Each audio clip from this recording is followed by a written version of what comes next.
Happy summer, everybody. What's going on? Good to have you guys back, first of all, for all my regular viewers out there, and welcome to any new viewers out there as well. So we got a lot to get to, guys, and I'm going to break down some interesting little tidbits that I was able to gather from this deal. Sean Monahan is a Hab. Yes, he is.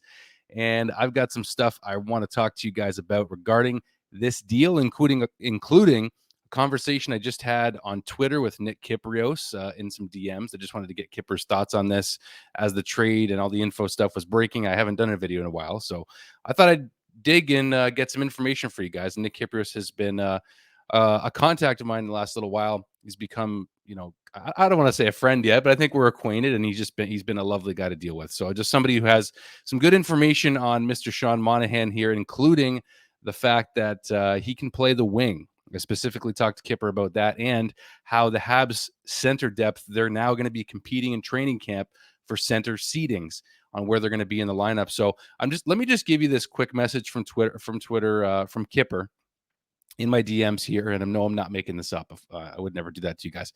So I asked him specifically, can Sean Monahan play the wing? And he said, yeah, he can play the wing. Don't think they're in a hurry to move anything else, especially with Price's salary shut down on LTIR. Basically referring to, are the Habs still in the mix of making more deals right now? So he doesn't think so just yet. They'll all compete in training camp for center seedings.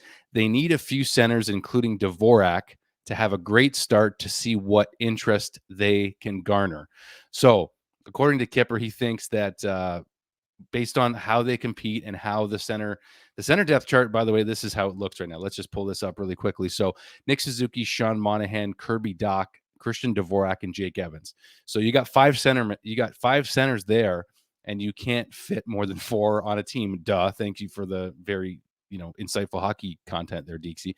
But this is a really interesting piece because, like, worst case scenario, if this is our center depth, it looks pretty decent. And if you guys had a chance to look at Sean Monahan's numbers, as you guys know, he's trending number one on Hockey DB right now. No surprise. His career numbers, we'll get to his injury stuff in a second, but 656 games played. Sean Monahan has 212 goals, 250 assists, good for 462 points in those 656 career games.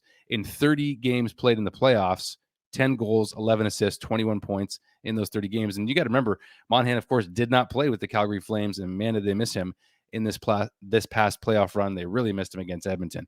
So in terms of the injury status, we heard from Kent Hughes. So we heard from the GM of the Canadiens, a really detailed press conference, and of course, mentioning Carey Price likely out for the season. And that's a big reason why they were able to make this move. I also want to ask you guys this very short, this little teaser. Will Monahan become part of the Habs rebuild, or is he just an automatic trade piece, assuming he has a really good comeback season this year? Okay, so going back to Monahan's injury situation. So we know that he's had a wrist injury and 2 hip surgeries, one that just happened 4 months ago.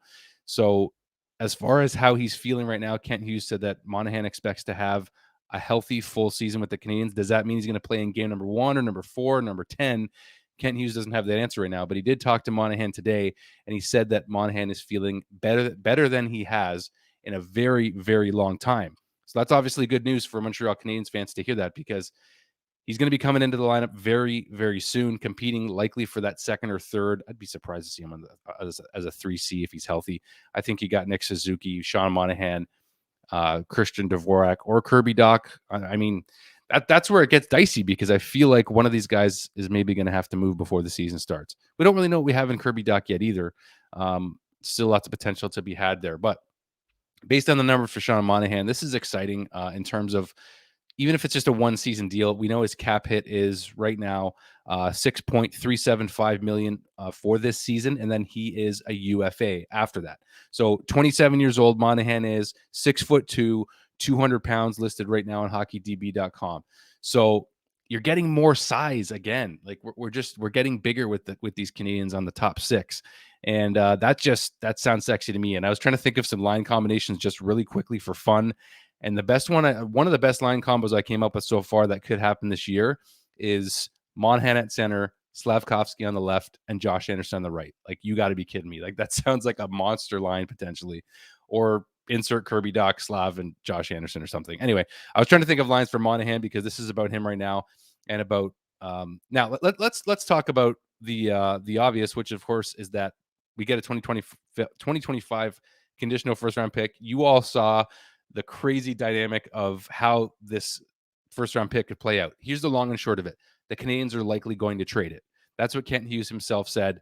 They're not looking too far ahead to a 2025 first rounder, which is 3 drafts from now, 3 years from now. They're going to be in full contender mode at that point. That's the goal anyway. And certainly this puts a damper maybe on the Connor Bedard sweepstakes for the Montreal Canadiens. But you know what? I'm starting to care less and less about that at this point.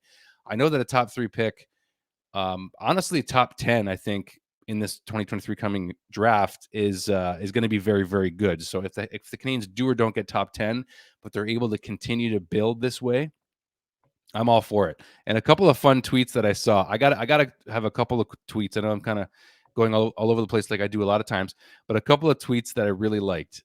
It's hard to trade for centers. A quote from Mark Bergevin. Kent Hughes, hold my beer. Doc Monahan in the same summer. Like that's pretty wild, man. That's pretty wild. Now another tweet that had my interest as well. If this is accurate, Canadiens will have 3 first-round picks, 3 first-round picks, and over $20 million in cap space in 2023.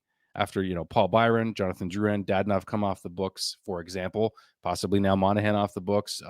He's not even played a game yet. I shouldn't say that, but there's just so many.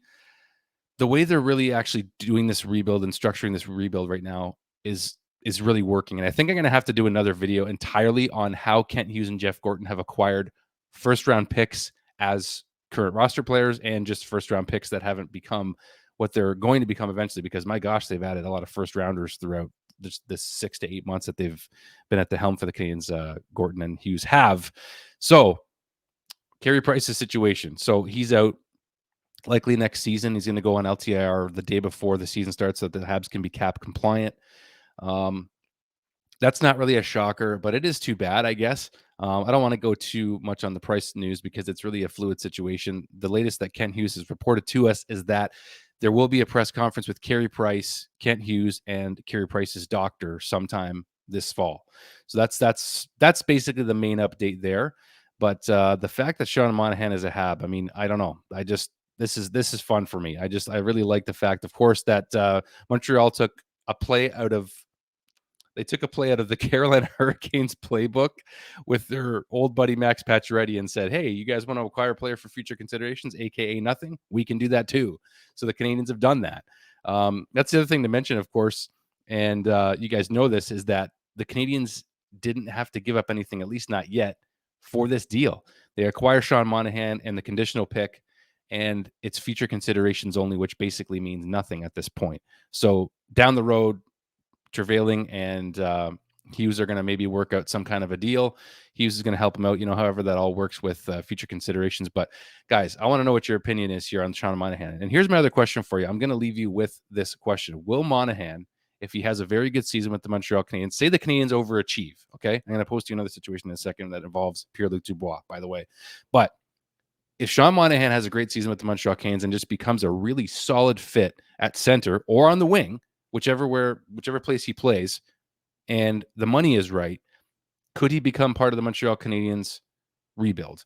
Now, given his age at 27, I would say worst case scenario, if he doesn't, in 2024, you could be looking at either Sean Monahan still being a Montreal Canadien, or you get Pierre-Luc Dubois on hopefully a reasonable contract. So worst case scenario, your center depth is going to look like this in the future: Nick Suzuki, Sean Monahan, Kirby Dach, Christian Dvorak, Jake Evans, or Nick Suzuki, Pierre-Luc Dubois, Kirby Dach, Jake Evans, or Christian Dvorak. So those pieces all right there. Insert Monahan or Pierre-Luc Dubois in whatever capacity. I don't know who would have the higher cap hit. I would think at this point, based on the numbers, Sean Monahan has put up better numbers than Pierre-Luc Dubois. Dubois has not gone above 61 points in his career, although this season and next season with the Jets, assuming he plays there before he's a free agent, are going to be huge for him. So that being said, if Monahan is able to stay healthy, is he going to be potentially considered to be part of the Canadiens rebuild going forward? Say the Canadiens really overachieve this year and they're on the cusp of a wild card spot. They still don't make the playoffs, but they get close. And Monahan's a big part of that. Unless you're able to trade him for like another first year. He's at least worth a first rounder at bare minimum and a roster player.